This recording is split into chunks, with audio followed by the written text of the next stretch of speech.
In this video, I'm talking to you about the powerful benefits of a monthly review system and how I use this system to connect my short-term tasks to my long-range goals. I'm also going to share with you the very questions that I use every single month so that you can use them in your monthly review system. Let's get started.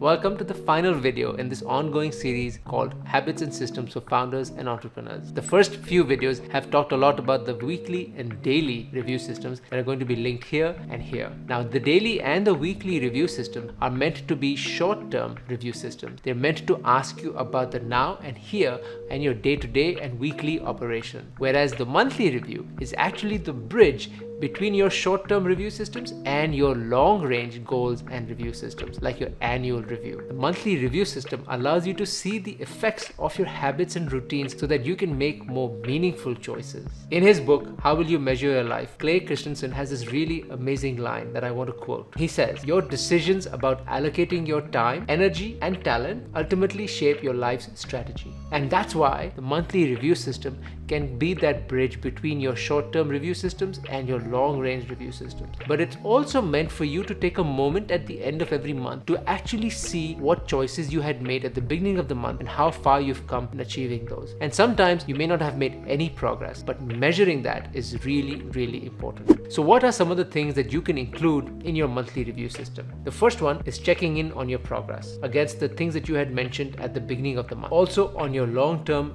goals, whether they're professional or personal. Number two is assessing your current habits, schedules, and daily routines, and if they should still fit in your day-to-day life. Number three is making sure that you're doing some long-range planning on your key projects. And finally, the one that I think is most important is about making some hard choices of what tasks need to be left behind or deleted from your to-do list. You can do your monthly review system in any form you like, whether it's paper, pen, diary, or an app. Doesn't really matter. The goal here is to step back and get into a retrospective mindset before you make any long-term plans and goals. So let's get started with the reflection section of the monthly review system and some of the questions that I ask myself every single month. The first one is list down everything significant that happened this month. And this doesn't have to be achievements or any sort of successes, but anything that you thought was significant. Whether it was an amazing deal that you closed, a tough conversation that you had, doesn't matter. It needs to go down in here. The next question to ask yourself, what's the one thing that you achieved this month in your personal life? Whether you started going to the gym, started recording a video, or maybe you had an amazing conversation with someone in your family.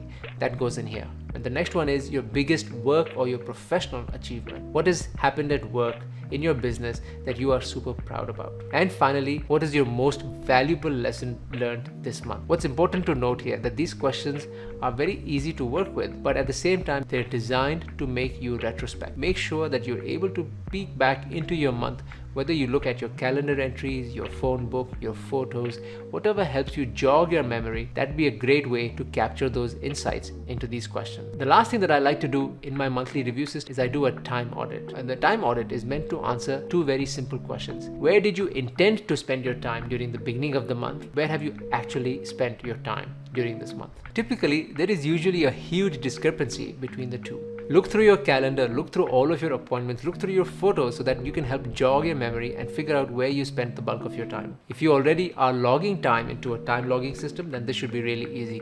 But if you don't, that's not a problem. I use a time logging system called Timing on my PC that automatically captures pretty much everything that I do on my PC. So this makes this conversation really easy. You can choose to spend as much as time or as little time as you want in these sections, but the actual goal is to get an honest review of your month so that you can keep doing the things you want to do and you stop doing the things you don't want to do. And the next section is the planning section. The planning section is where you are now looking forward and you are connecting back with your long-range goals and looking into them to see what you would want to accomplish this coming month. To that effect, here are some of the questions that I like asking myself every single time I do this. The first question that I like asking in this section is, what are my key projects for the coming month? This question allows me to look up ahead, figure out what's something that's really important that's coming down the pipeline. Maybe it's something that I did not expect. Maybe it's a big life change or a change happening at work that I wasn't expecting. So this is a great time to capture that in here. The next question is, what is your number one priority at work? And the reason this question is really important is because on our to-do list, we have thousands of things that we want to accomplish. If time was a very precious resource, and if we had only one thing to pick,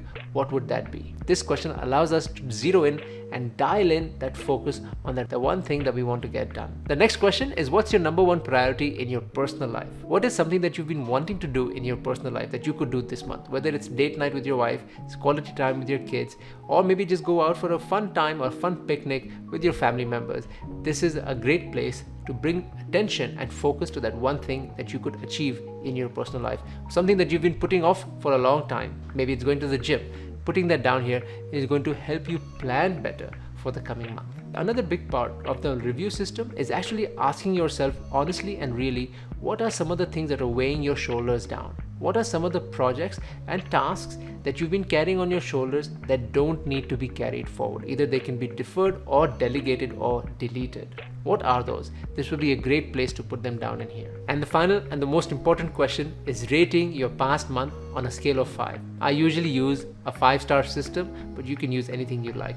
This allows me to see and really gauge how productive I think my month was. And there's no reason to be extremely hard on yourself with this point. Just a quick and honest review of how you think the month went. Those are the questions that I use in a monthly review system every single month. My best tip for anybody who's looking to do this, make sure you tie this habit into something that you really enjoy, like your favorite coffee at your favorite coffee shop. Whatever helps you get motivated to do this task is really important. My name is Dhiren and I help elevate mindset and habits for entrepreneurs.